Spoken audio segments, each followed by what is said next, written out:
আসসালামু আলাইকুম। আজ বৃহস্পতিবার 13 ফেব্রুয়ারি 2025। ফ্রেন্ডলি মোবাইল প্রবাস টাইম বুলেটিনে আপনাদের স্বাগত জানাচ্ছি আমি জাহাদুল ইসলাম রনি। শুরুতে জানাবো শিরোনাম। আগামীকাল ওমান যাচ্ছেন পররাষ্ট্র উপদেষ্টা, ভিসা নিয়ে স্বপ্ন দেখছেন প্রবাসীরা। আমিরাত সফরে প্রধান উপদেষ্টা, সম্মেলনের ফাঁকে দেশটির একাধিক মন্ত্রীর সাথে বৈঠক। সৌদিতে দুর্ঘটনায় প্রবাসীর মৃত্যু, টিকিট কেটেও দেখা পাননি ফোনে বিয়ে করা স্ত্রীর। আমিরাতে বাংলাদেশের বাজিমাত, জিতলেন 1 লাখ দিরহামের লটারি। বিমানে 2 যাত্রী তুমুল মারামারি, বাতিল হলো ফ্লাইট। দর্শক দেখছিলেন শিরোনাম, এবারে পুরো খবর। ওমানের সেরা রেট দিচ্ছে বাংলাদেশি প্রতিষ্ঠান গালফ এক্সচেঞ্জ। প্রিয়জনকে টাকা পাঠাতে আজই আসুন আমাদের যে কোনো ব্রাঞ্চে অথবা কল করুন স্ক্রিনে দেয়া নাম্বারে। গালফ এক্সচেঞ্জ, বাংলাদেশিদের প্রিয় এক্সচেঞ্জ। আগামীকাল শুক্রবার ওমানে যাবেন পররাষ্ট্র উপদেষ্টা এম তৌহিদ হোসেন। এ লক্ষ্যে ইতোমধ্যে তিনি ঢাকা ত্যাগ করেছেন। চলমান দুবাই সফর শেষে শুক্রবার তার ওমান যাওয়ার কথা রয়েছে। এই সফরে ওমানের পররাষ্ট্রমন্ত্রীর সঙ্গে তার দ্বিপাক্ষিক আলোচনা হতে পারে। সেখানে কর্মী ভিসা প্রসঙ্গ এবং প্রবাসী বাংলাদেশিদের স্বার্থ সংশ্লিষ্ট অন্যান্য বিষয়ে বিশেষভাবে প্রাধান্য পাবে বলে ধারণা করা হচ্ছে। আগামীকাল 14 ফেব্রুয়ারি ওমানের রাজধানী মাস্কাটে যাবেন পররাষ্ট্র উপদেষ্টা এম তৌহিদ হোসেন। এ লক্ষ্যে ইতোমধ্যেই তিনি ঢাকা ত্যাগ করেছেন। দুবাইয়ের ওয়ার্ল্ড গভর্নমেন্ট সামিট 2025-এ প্রধান উপদেষ্টার সফর সঙ্গী হিসেবে তিনি এখন আমিরাতে অবস্থান করছেন। বুধবার স্থানীয় সময় রাত 11:15টায় তিনি দুবাই পৌঁছান। সেখান থেকে শুক্রবার তার ওমান যাওয়ার কথা রয়েছে। আগামী 16 ও 17 ফেব্রুয়ারি ওমানে তিনি 8ম ইন্ডিয়ান ওশান কনফারেন্সে অংশগ্রহণ করবেন। জানা গেছে, কনফারেন্সের সাইড লাইনে ওমানের পররাষ্ট্রমন্ত্রীর সঙ্গে তার দ্বিপাক্ষিক আলোচনা হতে পারে। সেখানে কর্মী ভিসা প্রসঙ্গ এবং প্রবাসী বাংলাদেশিদের স্বার্থ সংশ্লিষ্ট অন্যান্য বিষয় বিশেষভাবে প্রাধান্য পাবে বলে ধারণা করা হচ্ছে। একই সময়ে মাস্কাটে ভারতের পররাষ্ট্রমন্ত্রী এস জয়শঙ্করের সঙ্গেও বৈঠক হবে পররাষ্ট্র উপদেষ্টার। সেখানে ভারতে শেখ হাসিনার অবস্থান ও তার উস্কানিমূলক বক্তব্য প্রদান নিয়ে আপত্তি জানানো হবে। পাশাপাশি ঢাকার পক্ষ থেকে দিল্লিকে সম্পর্ক আর খারাপ না করার বার্তা দেয়া হবে। যে কোনো প্রয়োজনে দেশের সর্বনিম্ন ভাড়ায় সহজে বুকিং করুন প্রবাসীর হেলিকপ্টার। 1 মিলিয়নেরও বেশি প্রবাসী বাংলাদেশিকে থাকা ও কাজের সুযোগ দেয়ায় সংযুক্ত আরব আমিরাতকে ধন্যবাদ জানিয়েছেন অন্তর্বর্তী সরকারের প্রধান উপদেষ্টা ডক্টর মোহাম্মদ ইউনুস। বৃহস্পতিবার আমিরাতের স্বাস্থ্যমন্ত্রী আব্দুল রহমান বিন মোহাম্মদ আল ওয়াইস এর সাথে বৈঠকে এ মন্তব্য করেন প্রধান উপদেষ্টা। এ সময় প্রধান উপদেষ্টাকে ধন্যবাদ জানিয়ে আব্দুল রহমান বলেন, তার উপস্থিতি এ সম্মেলনের মর্যাদা আরও বাড়িয়েছে। সফরে আমিরাতের ক্রীড়ামন্ত্রী আহমেদ বেল হোল আল ফালাসির সঙ্গেও বৈঠক করেছেন ডক্টর ইউনুস। ওয়ার্ল্ড গভর্নমেন্ট সামিটে যোগ দিতেই এই সফরে গেছেন ডক্টর ইউনুস। ফলে আমিরাতের সঙ্গে ভিসা প্রসঙ্গে কোনোরূপ আলাপ আলোচনার কথা ছিল না তার। তবে প্রধান উপদেষ্টার এই সফর ঘিরে প্রবাসীরা আশায় বুক বেঁধেছিলেন। তাদের প্রত্যাশা, সফরে আমিরাতের ভিসা চালুর জন্য অন্তত কর্তৃপক্ষের সঙ্গে আলোচনা করে যাবেন doctor Mohammad Yunus.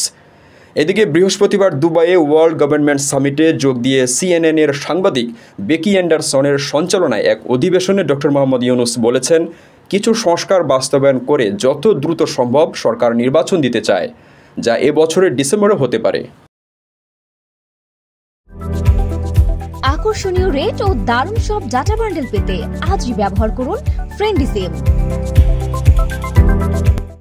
Saudi Kuwait সীমান্ত এলাকায় সড়ক দুর্ঘটনায় আহত এক প্রবাসীর মৃত্যু হয়েছে। মুসলিম মুসা নামে ওই প্রবাসী চলতি মাসের 23 তারিখে দেশে আসার কথা ছিল। তিনি গত 3 মাস আগে ফোনে বিয়ে করেছিলেন। দেশে এসে বিয়ের বাকি আনুষ্ঠানিকতার পর নববধূকে বাড়িতে আনার কথা ছিল। সে অনুযায়ী বিমানের টিকিট কাটলেও সব পরিকল্পনা ভেস্তে গেছে। বুধবার স্থানীয় সময় বেলা 3টার দিকে সৌদি আরবের একটি হাসপাতালে মৃত্যু হয় মুসার। আগে শুক্রবার রাত 8টার দিকে সৌদি কুয়েত সীমান্ত এলাকায় সড়ক দুর্ঘটনায় আহত হন তিনি। মুসার বড় ভাই সৌদি প্রবাসী হিরু মিয়া বলেন, 8 বছর আগে মুসা সৌদি আরবে আসেন। সেখানে গাড়ি কিনে ভাড়ায় চালাতেন। গত শুক্রবার রিয়াদ থেকে এক যাত্রী নিয়ে কুয়েত সীমান্তের দিকে যাচ্ছিলেন। পথে বিপরীত দিক থেকে আসা এক সৌদি নাগরিকের গাড়ির সঙ্গে মুখোমুখি সংঘর্ষ হয়। তাতে ঘটনাস্থলেই সে যাত্রী নিহত হন। গুরুতর আহত অবস্থায় মুসাকে উদ্ধার করে পুলিশ হাসপাতালে ভর্তি করে। সেখানে তিনি চিকিৎসাধীন ছিলেন এবং এই অবস্থাতে তার মৃত্যু হয়। বিদেশ থেকে প্রিয়জনকে উপহার পাঠান প্রবাসী শপের মাধ্যমে। যোগাযোগ করুন স্ক্রিনে দেওয়া নম্বরে।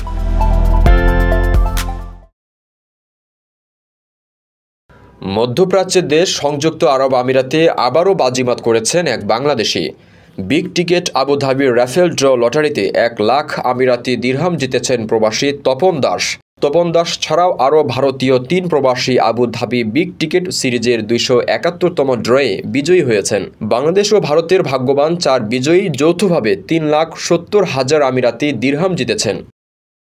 বুধবার আমিরাতের ইংরেজি দৈনিক খালিজ টাইমসের এক প্রতিবেদনে বলা হয়েছে, আবু ধাবির বিগ টিকিট রাফেল ড্রতে 3,70,000 দিরহামের পুরস্কার জিতেছেন বাংলাদেশি ও ভারতীয় 4 প্রবাসী। এই পুরস্কারের অর্থ বাংলাদেশি 1,22,38,000 টাকার বেশি। মঙ্গলবার রাফেল ড্রর পুরস্কার বিজয়ী হিসেবে তাদের নাম ঘোষণা করা হয়। বাংলাদেশি প্রবাসী তপন দাস পুরস্কারের অর্থ হিসেবে 1 লাখ আমিরাতি দিরহাম জিতেছেন, যা বাংলাদেশি 33 লাখ টাকার বেশি। গত 6 বছর ধরে সংযুক্ত আরব আমিরাতে বসবাস করেন 30 বছর বয়সী তপন দাস। দেশটিতে নরসুন্দরে কাজ করেন তিনি। এখন লটারিতে পাওয়া অর্থে নিজের ব্যবসা শুরু করার পরিকল্পনা করেছেন। রেমিটেন্স যোদ্ধাদের ঢাকায় বিশেষ ছাড়ে রেডি ফ্ল্যাট দিচ্ছে শতভাগ বিশ্বস্ত ও নির্ভরযোগ্য প্রতিষ্ঠান প্রবাসীর সিটি।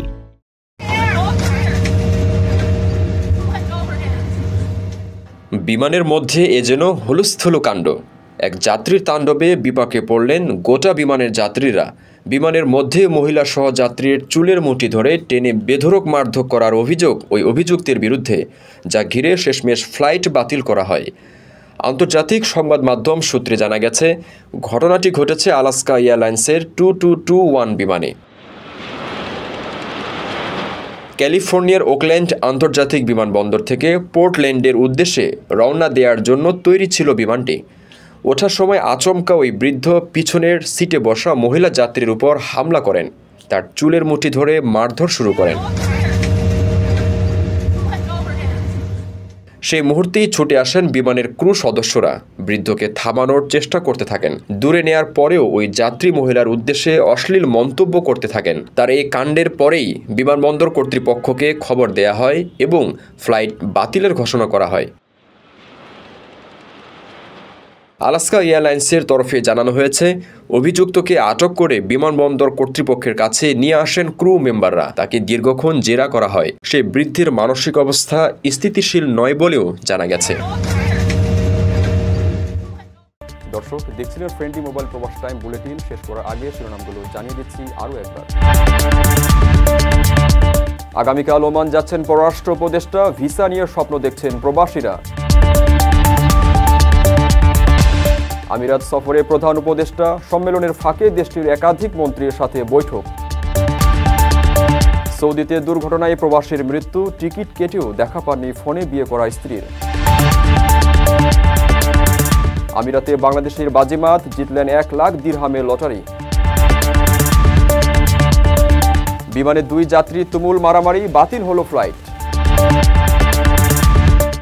এই ছিল ফ্রেন্ডলি মোবাইল প্রবাস টাইম বুলেটিনের আজকের আয়োজনে। প্রবাসের সর্বশেষ সংবাদ পেতে ভিজিট করুন www.probastime.net। সাবস্ক্রাইব করুন আমাদের ইউটিউব চ্যানেল এবং চোখ রাখুন ফেসবুক পেজে। পরবর্তী বুলেটিন দেখার আমন্ত্রণ জানিয়ে আজকের মতো বিদায় নিচ্ছি। আমি জাহিদুল ইসলাম রনি। সেই পর্যন্ত সবাই ভালো থাকবেন এবং নিরাপদে থাকবেন। আল্লাহ হাফেজ।